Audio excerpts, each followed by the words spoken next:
Assalamualaikum warahmatullahi wabarakatuh. Salam sejahtera untuk kita semua. Terima kasih Tribun Jateng yang telah mewawancarai saya. Yang pertama tentunya saya dan Pak Wakil Bupati, saya banyak terima kasih atas bantuan dan dukungannya. Beberapa waktu yang lalu, tanggal 28 Februari 2021, saya dan Pak Wakil Bupati sudah dilantik menjadi Bupati Wakil Bupati Semarang. Kemudian yang saya lakukan di awal saya menjabat Bupati Semarang, saya melakukan komunikasi dengan Pak Wakil Bupati, Pak PJ Sekda, kemudian Kepala OPD, untuk bersama-sama mensinkronisasi, kemudian juga kita mintai bantuan untuk menyiapkan terobosan-terobosan, inovasi-inovasi dalam rangka membangun Kabupaten Semarang ke depan. Apalagi masa jabatan saya dan Pak Wakil Bupati hanya sekitar 3 tahun 10 bulan. Jadi kita sinkronisasi dulu di awal, kemudian juga kita menerjemahkan kaitannya dengan visi, misi, dan program unggulan yang telah kami janjikan kepada masyarakat. Di bidang kesehatan, bahwa kita semua saat ini masih dalam kondisi keprihatinan adanya pandemi COVID-19 yang sampai saat ini belum bisa hilang. Alhamdulillah di Kabupaten Semarang ini sudah banyak mengalami penurunan terkait dengan penyebaran COVID yang awalnya satu hari yang positif itu bertambah sekitar 166, 160, kemudian 100. Saat ini penambahannya di bawah 20, bahkan kadang satu hari itu hanya 3. Tetapi ini kita juga harus bersama-sama untuk mengedukasi kaitannya dengan upaya mencegah penyebaran COVID-19 di Kabupaten Semarang. Ini yang utama, pencegahan. Yang kedua juga pengendalian kaitannya dengan adanya pandemi COVID-19. Yang ketiga, kita juga bersama-sama untuk berupaya penanganan dampak COVID-19 ini, baik di bidang ekonomi, di bidang sosial, di bidang budaya, di pendidikan sendiri. Ini sangat berpengaruh. Nah, ini harus kita edukasi secara bersama-sama dengan semua pihak, tentunya dengan dukungan masyarakat Kabupaten Semarang. Kemudian konsentrasi kita ini masih kaitannya dengan penanganan pandemi COVID-19. Kita semua berharap agar ini segera berakhir, agar aktivitas bisa normal kembali. Kemudian di bidang pendidikan juga saat ini terdampak untuk anak-anak kita, ini sekolahnya masih daring, kemudian juga luring, ini belum bisa tatap muka secara langsung. Jadi kita berharap nanti ke depan secara bertahap kita melakukan uji coba untuk pembelajaran tatap muka secara langsung, walaupun nanti jumlahnya ini yang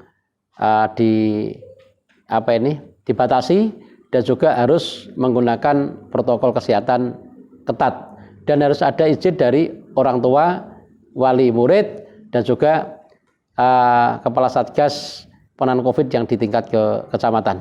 Ya.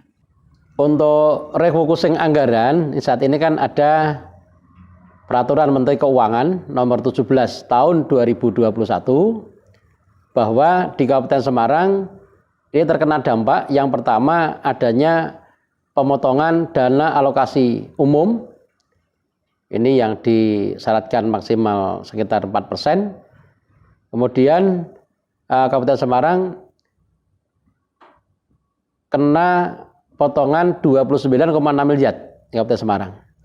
Kemudian untuk refocusing kegiatan di bidang kesehatan dan juga realokasi anggaran untuk dana yang di kelurahan ini jumlahnya mencapai 72 miliar. Artinya kita ada refocusing dan realokasi anggaran sekitar 101 miliar. Ini akan sangat berdampak terhadap upaya untuk percepatan pemulihan ekonomi di Kabupaten Semarang. Untuk saat ini kita mengedukasi bersama dengan teman-teman para petani kita dan juga kepala dinas pertanian. Kita ajak diskusi bersama-sama bagaimana kita memikirkan kaitannya dengan dampak ekonomi khususnya para petani kita. Dan saat ini di Kabupaten Semarang akhir-akhir ini juga terserang hama tikus. Ini untuk tanaman padi, untuk jagung, ketela, bahkan rumput brenggolo gajah yang untuk makan sapi ini pun pupusnya dimakan tikus. Nah ini kita harus ada edukasi. Ini saya bersama teman-teman ini berupaya untuk menggandeng eksportir atau investor nanti yang kita fasilitasi bersama dengan masyarakat, kemudian nanti masyarakat nanti yang nanam nanti kita fasilitasi kaitannya dengan marketnya atau penjualannya. Baik ini ada porang saat ini yang baru ngetren, ada juga talas bening, kemudian juga jeruk lemon California. Harapan kita juga nanti ada pengembangan juga kaitannya dengan pisang Cavendish. Ini juga ada permintaan untuk ekspor. Ini peluang-peluang seperti ini kita fasilitasi nanti agar petani kita juga nanti menanam, kemudian juga nanti hasilnya bisa maksimal, harapan kita gitu. Di bidang pariwisata di Kabupaten Semarang ini kan industri, pertanian, pariwisata, perdagangan dan jasa. Di bidang pariwisata saat ini juga adanya pandemi COVID-19 ini sangat berdampak, baik pariwisata yang dikelola langsung oleh pemerintah daerah, yang dikelola oleh pihak ketiga, dan juga ada yang namanya desa wisata. Ini semuanya berdampak, khususnya pariwisata yang dikelola oleh pemerintah daerah. Ini juga kita edukasi, kita sudah mulai buka. Saat ini yang belum kita buka ini wisata air, ini belum kita buka. Harapan kita nanti secara bertahap dengan kita membuka tempat-tempat wisata, kita juga akan mengembangkan, mengedukasi kaitannya dengan tempat-tempat pariwisata, termasuk juga nanti desa wisata yang ada di Kabupaten Semarang. Ini jumlahnya saat ini ada sekitar 55 desa wisata. Ini juga nanti secara bertahap, baik nanti dengan dana APBD Kabupaten, dana desa, dan juga nanti melalui BUMDes. Ini secara bertahap nanti kita kembangkan secara bersama-sama. Untuk teman-teman ASN, ini di awal saya menjabat sama Pak Wakil Bupati, yaitu kita mengadakan rapat untuk tepat waktu. Undangan jam 8 lebih 5 menit kita mulai. Kita enggak kelentar lagi 1 jam, 1,5 jam baru kita mulai. Kita upayakan tepat waktu. Ini untuk rapat-rapat di pemerintah daerah. Dengan nanti tepat waktu ini akan diikuti dengan nanti kegiatan-kegiatan lain dalam rangka memberikan pelayanan kepada masyarakat juga harus tepat, harus cepat. Ini karena sekarang tuntutannya dari masyarakat juga begitu tinggi katanya dengan masalah ketepatan, masalah kecepatan pelayanan. Kemudian yang kedua juga kita secara bertahap ini dengan teman-teman ASN ini untuk memberikan pelayanan yang terbaik kepada masyarakat kita. Kemudian juga kita harus sabar ya, harus sabar memberikan pelayanan kepada masyarakat kita. Termasuk nanti ke depan kita juga mengevaluasi kaitannya dengan kinerja dari ASN itu sendiri. Kalau itu yang kerjanya bagus, yang baik, yang prestasi, ya harus kita beri reward. Tapi yang kira-kira kerjanya kurang bagus, ya kita evaluasi nantinya. Untuk generasi milenial yang ke depan ini yang berkualitas, ini kita akan menggandeng termasuk para pelaku ekonomi kreatif, anak-anak muda yang saat ini punya prestasi yang belum kita rangkul secara bertahap, nanti akan kita rangkul bersama-sama nanti untuk memikirkan bagaimana Kabupaten Semarang ini nanti ke depan bertambah maju. Dan saat ini saya juga mengadakan acara ngopi bareng, ngolah pikir bareng-bareng. Nah, dan ngolah pikir bareng-bareng ini dari komunitas, dari kelompok, ini kita aja diskusi bersama. Kita diskusi bersama, ada saran masukan, ada aspirasi. Ini bisa langsung diberikan kepada saya, secara langsung disampaikan. Gitu. Kemudian di acara ngopi bareng, ngolah pikir bareng-bareng, ini juga kita siapkan kopi. Kopinya kopi lokal Kabupaten Semarang, ini harus kita angkat produksi kopi kita. Kemudian juga kita minta kepada teman-teman kepala OPD yang hobi ngopi, belilah kopi lokal, termasuk masyarakat Kabupaten Semarang yang hobi ngopi, ayo bareng-bareng kita minum kopi lokal untuk membangkitkan ekonomi masyarakat. Kemudian juga di acara ngopi bareng, ini untuk snacknya, ini kita pakai produk lokal kita sendiri dari UMKM. Kemudian kita juga minta kepada semua kepala OPD, termasuk sampai di Pak Kepala Desa, Pak Lurah, dan elemen masyarakat yang lain untuk cinta akan produk UMKM kita sendiri. Jadi saya rapat-rapat itu pakai produk UMKM. Termasuk tempatnya, beseknya di sini di Kecamatan Pabelan, di Kecamatan Beringin, Kecamatan Bancak, ini juga produksi besek. Jadi nanti tidak pakai kardus lagi, secara bertahap nanti kita pakai besek. Dan ini sudah kita mulai. Termasuk nanti talinya, ini tidak pakai plastik, tapi nanti pakai tali dari debok. Debok itu apa bahasanya kalau itu? Pelepah pisang. Itu nanti itu biar nanti juga bisa buat ngikat. Jadi harapan kita nanti sampahnya ini menjadi sampah organik, harapan kita ke depan. Upaya pelestarian seni budaya, ini kita juga saat ini kasihan kepada para pelaku seni, baik seniman seniwati, banyak yang nganggur. Kita juga mengedukasi dengan pentas virtual. Kita dengan pentas virtual, kita anggarkan dana APBD. Tahun ini ada sekitar 200 kali pentas. Ini untuk agar teman-teman para pelaku seni budaya juga nanti bisa mendapatkan penghasilan. Di satu sisi juga dari teman-teman seniman ini pengennya pentas.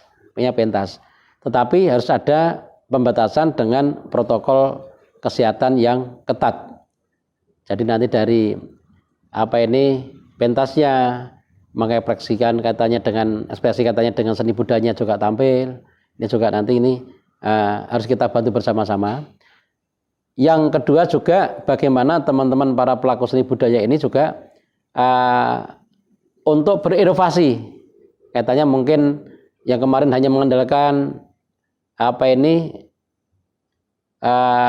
ibaratnya itu diundang untuk pentas itu. Sekarang ini harus sudah ada inovasi lain, mungkin latihan bercocok tani, kemudian juga UMKM, kemudian juga nanti usaha-usaha yang lain. Ini jangan hanya mengandalkan dari hasil pentas seninya.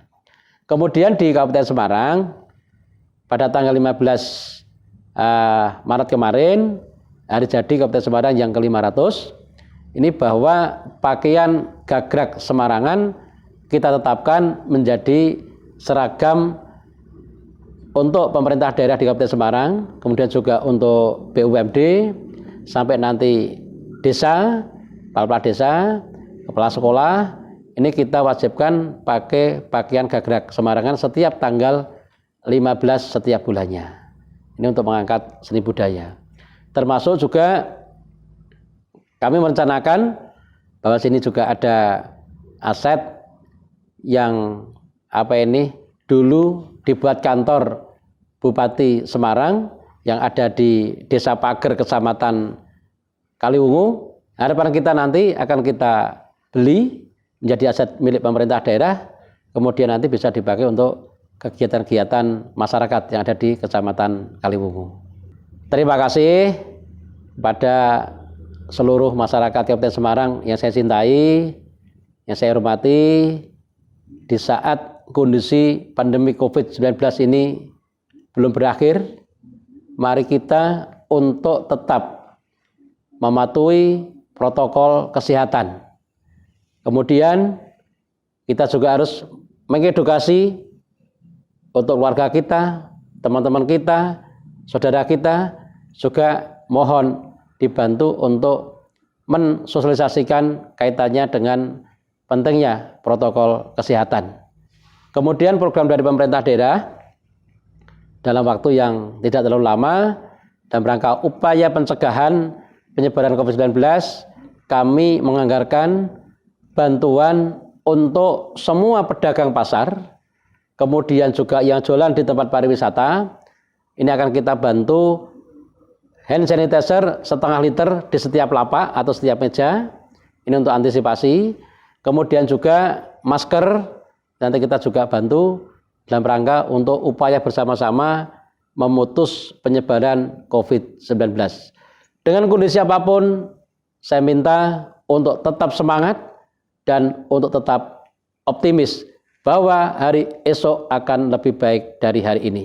Terima kasih. Wassalamualaikum warahmatullahi wabarakatuh.